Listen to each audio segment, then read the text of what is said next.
welcome back to Nasdaq Trade Talks. Your host, Jill Malandrino, Global Markets Reporter at Nasdaq. We're coming to you live from Consensus 2018 in New York City. It's the world's largest blockchain conference. Helping me with this segment is Kwon. He's the CEO of Hosho Group. Thank you very much for joining me at Consensus. We've got quite the crowd here.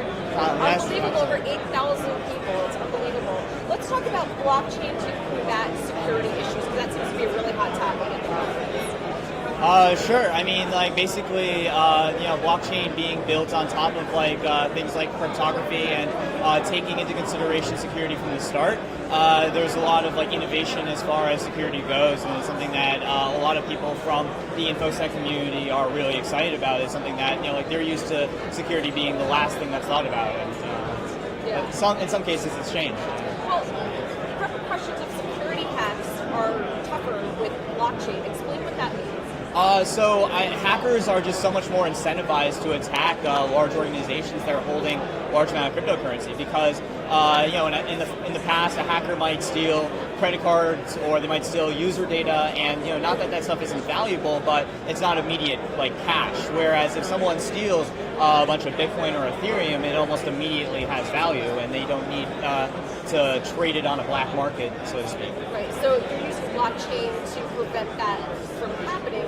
Theoretically, but you shouldn't be able to obtain anyone else's cryptocurrency. So it's not necessarily that blockchain is flawed, it's that user practices and the infrastructure around blockchain isn't up to the speed where people can use it easily. A lot of the procedures to secure your own cryptocurrency are still very complex. So there's still a way to go. There's still a very long way to go, yeah.